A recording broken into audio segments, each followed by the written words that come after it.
este video voy a explicar cómo funciona el Wi-Fi. Les informaré acerca de las redes de telefonía que han existido a lo largo de nuestra historia, sus principales características y ventajas que hacen de nuestra vida cotidiana más fácil. Antes de ver redes digitales, hay que definir primero lo que es comunicación. Desde épocas antiguas, el ser humano se ha comunicado por distintos medios.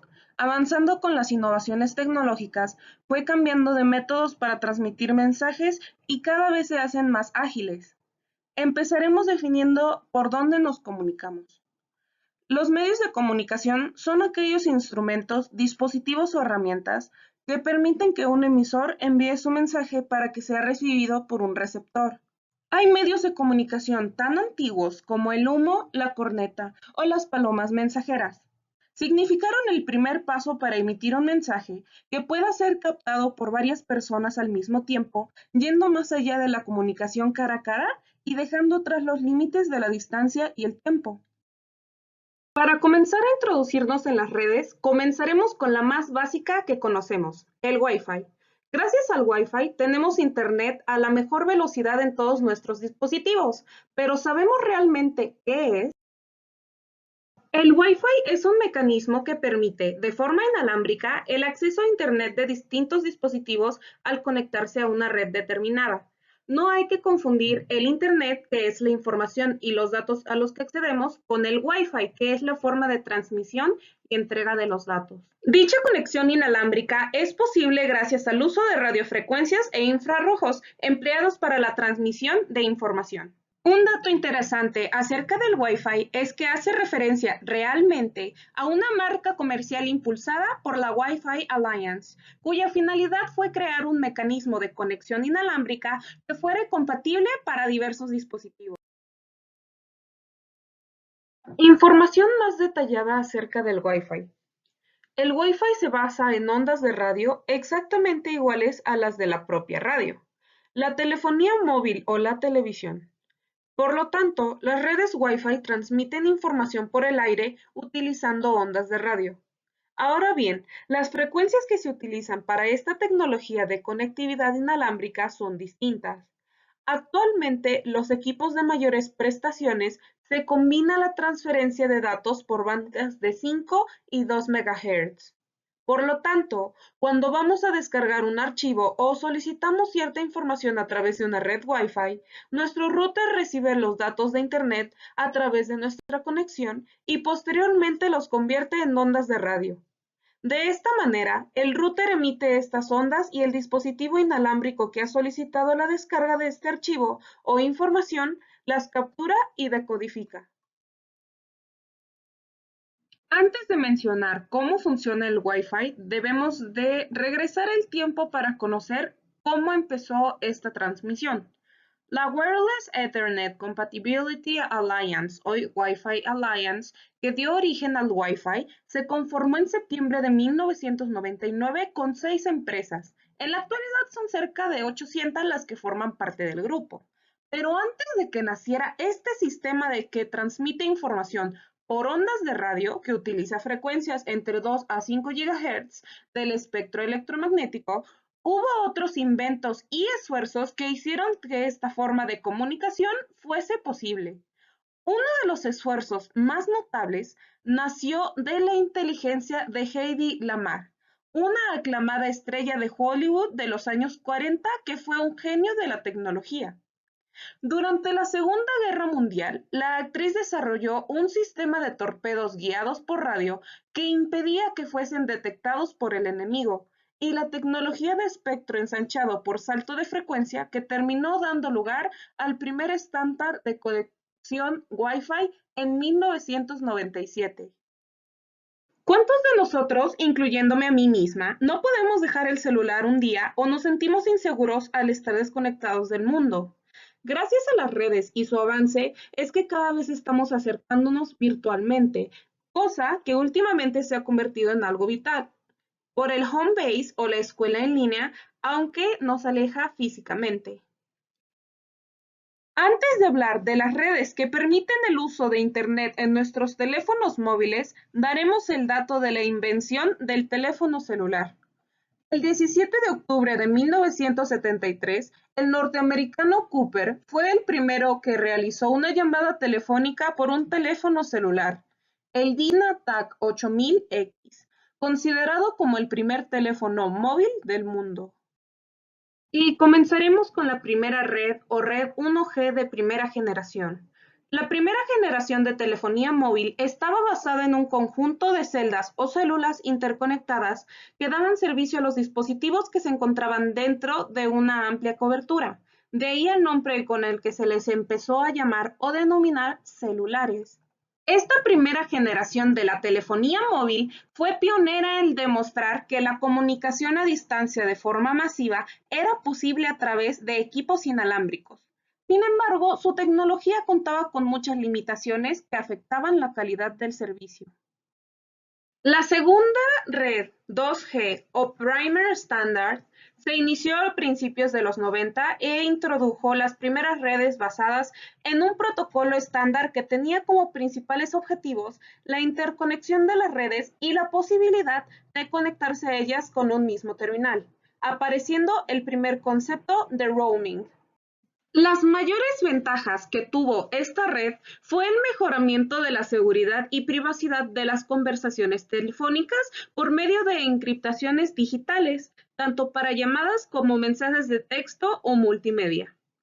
Otro aspecto que se vio favorecido fue la eficacia en el uso del espectro de radiofrecuencias disponible en diferentes canales, permitiendo que múltiples usuarios emplearan un mismo canal de frecuencia de banda dada sin generar solapamientos e interferencias en las telecomunicaciones. La red de 3G o Internet móvil es una nueva generación con una clara evolución de la anterior y mantiene uno de sus principios básicos, un estándar sobre el que continuar los desarrollos. Se mejora la potencia de las antenas, permitiendo más conexiones, mayor calidad de voz y mayor velocidad para transferir datos. Esa mayor velocidad contribuyó a la aparición de aplicaciones de audio, imágenes, comunicaciones y video en tiempo real, aunque a veces limitadas por la capacidad de la red o de las antenas a través de las que se conecta el móvil. Aproximadamente en esta red es en la que la mayoría de mis compañeros y yo empezamos a familiarizarnos con un teléfono móvil, su conectividad y velocidad, pues porque estábamos en secundaria y al menos para mí tener un celular era algo súper cool, aunque te lo quitaran en la escuela. No olvidemos que en este periodo fue cuando se estrenó el iPhone 1 y desde entonces fue la estrella en telefonía celular. Antes no nos estafaban tanto. Pero descanse en paz, Steve Jobs. Red de 4G o alta velocidad. La evolución continúa y se introducen mejoras en las antenas, en su capacidad, cobertura y calidad de señal. Podemos navegar utilizando dispositivos móviles a velocidades de hasta 20 megabits por segundo. También podemos ver películas o partidos de fútbol en tiempo real, es decir, mientras están jugando y con una calidad muy comparable con la que podríamos verlos en nuestro televisor. Una gran ventaja de la red 4G es que gracias a la velocidad de conexión se puede jugar de manera muy fluida videojuegos en línea, lo cual beneficia a los usuarios que son amantes a los juegos en línea, ya que no tiene cortes que preocupar más por la lentitud provocados por la baja velocidad de Internet. Abajo en los comentarios pueden decirme cuál fue su primer modelo de celular y cuál fue el celular que más les ha agradado. Ahora hablaremos del tipo de red que considero que más controversia ha generado, y todo es debido a las campañas de desinformación que, gracias al mismo expansionismo del Internet y la falta de información para saber seleccionar fuentes confiables, han generado los propios internautas y que deben ser consideradas teorías conspirativas que solo frenan el desarrollo de este país. La red móvil de quinta generación permite la conectividad ultra rápida y con muy baja latencia a miles de millones de dispositivos. Asimismo, las redes 5G utilizan una nueva arquitectura avanzada de radio muy eficiente que minimiza las transmisiones de acuerdo con los requisitos del servicio, lo que da como resultado niveles de campos electromagnéticos optimizados. También cuentan con un equipamiento que consigue transmitir la misma información con una potencia mucho menor. Los nuevos equipos incorporan funcionalidades que monitorizan y controlan los niveles de campos electromagnéticos. Estas funcionalidades están recogidas en las pautas de seguridad del ICNIRP. Además, contrario a lo que cuentan las opiniones conspirativas, las antenas Massive MIMO permiten dirigir la potencia solo a la dirección requerida, minimizando la potencia que se transmite a otras direcciones, lo que conllevará a menores niveles de exposición. Ahora, una pequeña información en el apartado Información que cura.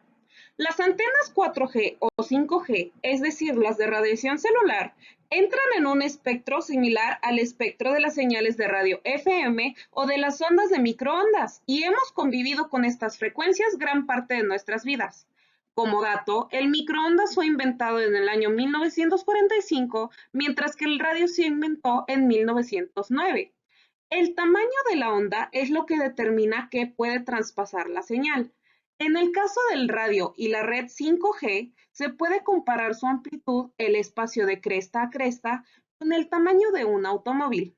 No puede pasar por nuestras células a comparación de los rayos X, cuya amplitud de onda es de un átomo, los rayos gamma y luz ultravioleta, que son incluso más pequeños y pueden afectar o modificar nuestras células.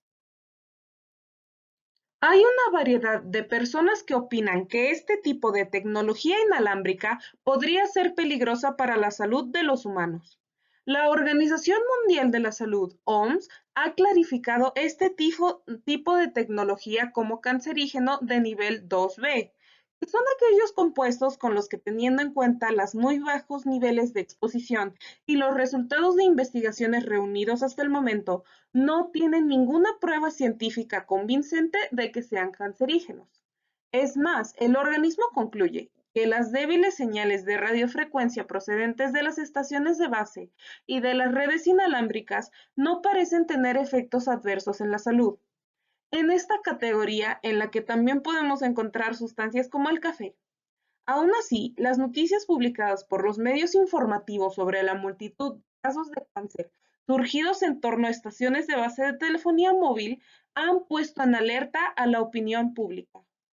Respecto al virus del COVID-19, existe una teoría que defiende que el coronavirus no se habría originado en la ciudad china de Wuhan por casualidad.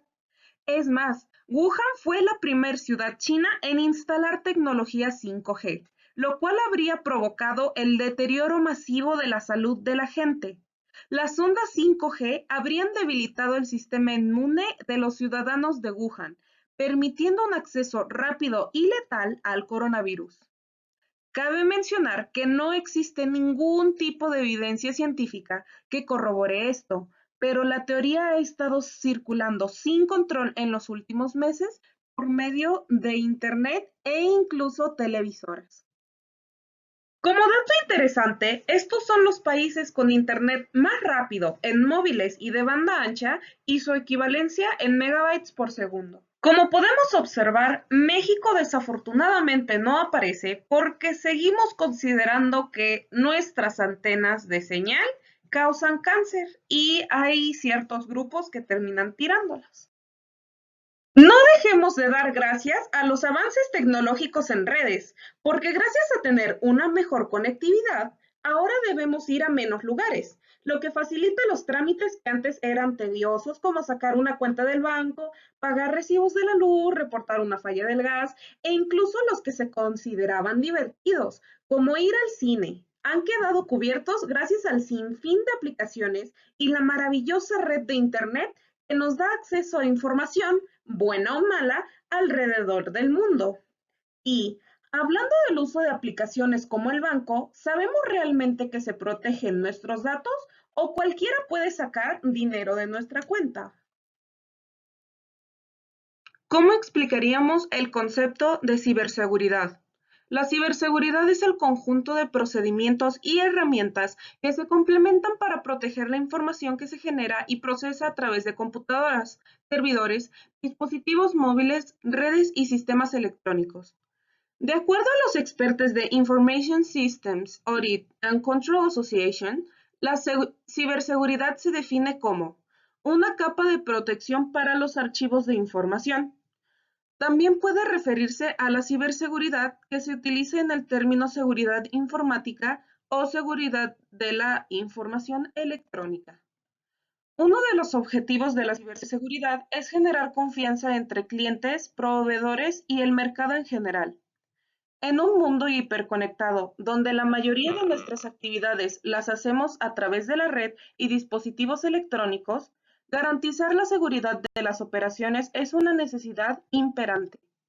Los empresarios y líderes mundiales consideran a los ataques cibernéticos como uno de los principales riesgos a los que se enfrentan en la actualidad y a la ciberseguridad como su mayor reto. Como dato interesante, tenemos que antes de la Primera Guerra Mundial, el hacker Nabil Maskelyne interceptó la primera transmisión de telégrafo inalámbrico, convirtiéndose así en el primer hacker de la historia. ¿Qué es una lista de control de acceso? Un ACL es una serie de comandos que controlan si un router reenvía o descarta paquetes según la información que se encuentra en el encabezado. Las ACL son una de las características del software iOS de Cisco más utilizadas. Y bueno, ya que tenemos la definición de un ACL, ¿qué es realmente lo que hace? Para empezar, limitan el tráfico de la red para aumentar su rendimiento. Por ejemplo, si la política corporativa no permite el tráfico de video en la red, se puede configurar y aplicar ACL que bloqueen el tráfico de video. También proporcionan control de flujo de tráfico. Las ACL pueden restringir la entrega de actualizaciones de routing. Si no se requieren actualizaciones debido a las condiciones de la red, se preserva ancho de banda.